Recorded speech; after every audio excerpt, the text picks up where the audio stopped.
Greetings. Welcome to Dr. English's Book Lovers Book Club. I'm Dr. English and I teach English.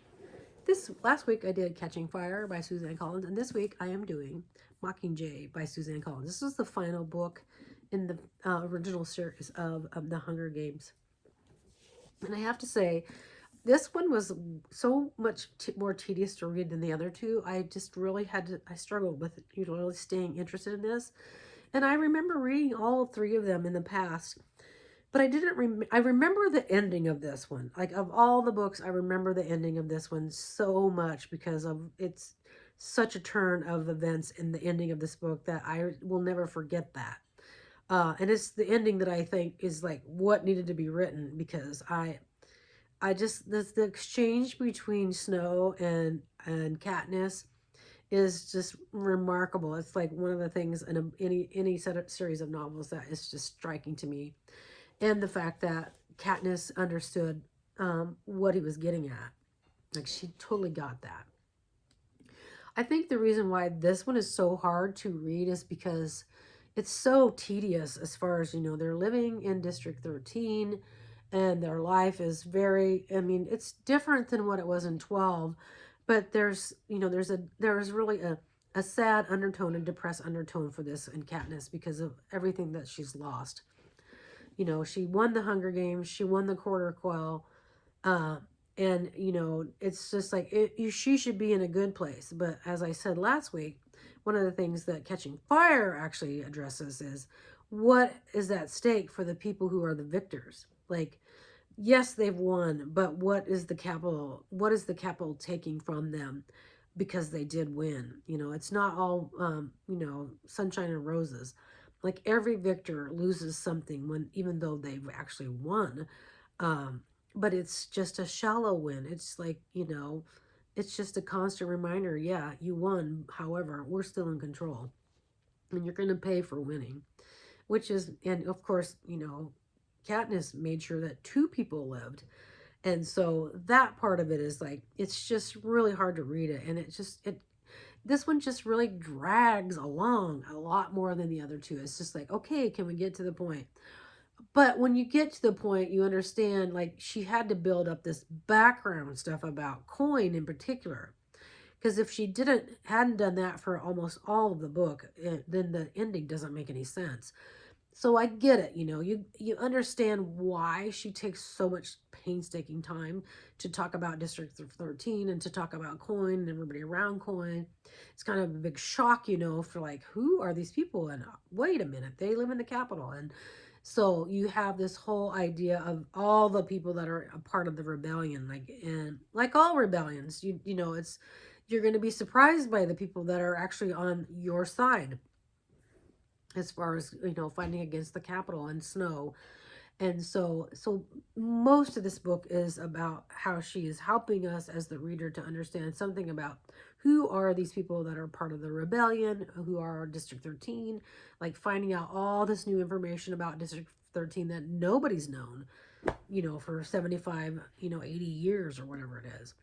And so and I had a friend recently say they really liked The Hunger Games because they felt like out of all the books about dystopian, like, this one seemed the most, like it would be the one that would be most likely to happen. And so I thought, I don't know if I totally agree with that, but I see their point. So, but for me as a reader, it was really hard to just get through it. I just like, I knew how it ended, but I still wanted to go back and reread it to know, like, what's the information I needed to be reminded of as far as why it ended up being that ending. And I had forgotten a couple things because I was like, wait a minute, I forgot that happens. And how I thought it happened in my mind was not how it actually happened in the book, and I had to go back. I'm so glad I went back and read it so I could remember it correctly, because I hadn't remembered it correctly from, like, whenever, 15 years ago when I read the series. And so I suppose if I talked with my daughter, who loved the Hunger Games, she would just correct me right away. If I started talking about it, it's like, no, that's not right. Yeah, so I feel like in that respect of all the three books, this one was the most difficult for me to get through. And I just feel like it just didn't have the same, it was just so depressing in so many ways. So there's like, I never felt like it was all going to be a good ending. I didn't feel like, like I didn't feel like Katniss, throughout was just like there's this sense of dread. And so that's the part. And then there are things that happened in Catching Fire that it's understandable that she's feeling the way she's feeling because of the continued loss that she has from that. And all this time, throughout, for the things that she's done to win, and to save her sister Prim, she always has this tremendous sense of guilt about how many people have died or she had to kill. That part of it is just like, of course it would weigh on you. How would you sleep at night thinking I took that person's life? Well, you did it in self-defense. You did it to survive. And so all the victors have that same kind of, nightmarish, nightmares about the choices they made and the things that they had to do to be a victor. And so, so this book in particular really asks the moral questions in a deeper way. And that is like what's, I think, really hard as the readers. Like, this is Katniss thinking about the moral implications of all of these things.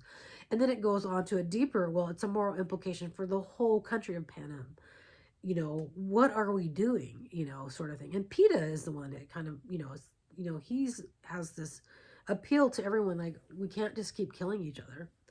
We have to stop this war. We can't just keep killing each other. And so, and I have those existential thoughts all the time. Like, why do we keep killing each other in the real world, not the dystopian world, but right now in 2025, there are people dying from wars. People dying not from wars, but for violence in the streets. Why? Why do people have to keep dying? So, and that's the question I think Suzanne Collins is asking in this, and through Katniss, how much more are we going to do this? And so that is the question for humanity. So I'm going to read an excerpt from this one, and this is where I love this so much because Pollux is, an Avox. He can't really talk. And so I'm going to read this because this is when they're getting ready to go, this all in preparation to go to the Capitol to claim the Capitol.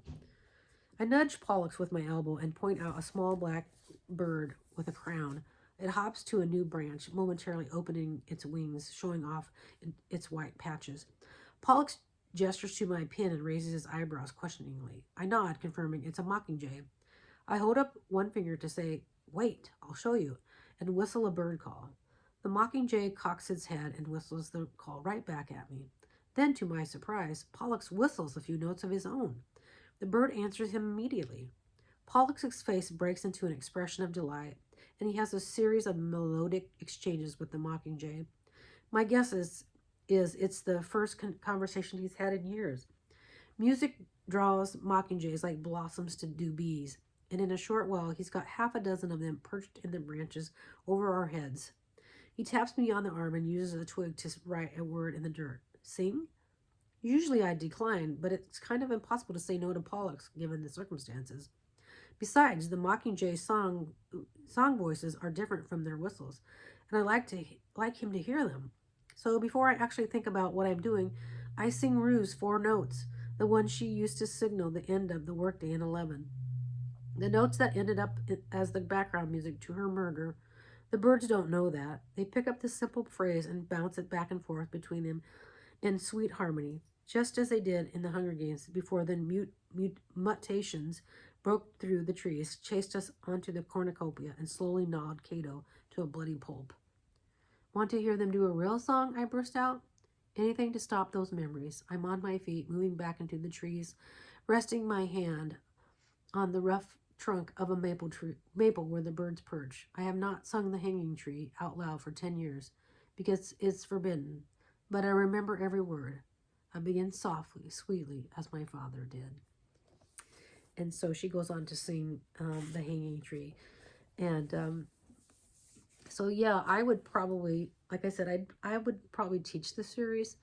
And I might just teach the Hunger Games. And then I would, like, strongly encourage, like, it would be kind of fun to teach the Hunger Games as a whole group, a whole class novel, and then break down all the other classes and have them do book, do like a small book, like a book club group for the rest of the books, like for Catching Fire, and then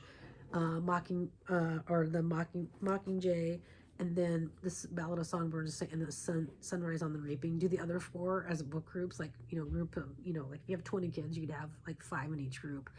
That would be a lot of fun to do in the classroom. So that could do the first one as a whole group and then break them up and then have everybody report to each other about the books. And so I think that would be a lot of fun to do. So thank you so much for joining me. I'm hoping next week that I will have a copy of this Ballad of Songbirds and Snakes, and the following week, Sunrise on the Reaping. So wish me luck. I'm still looking for the Ballad of Songbirds and Snakes. It's been checked out of the library there's like 10 libraries and I haven't been able to get a copy, but I might just have to break down and buy a copy. Thanks for joining me. It's a pleasure.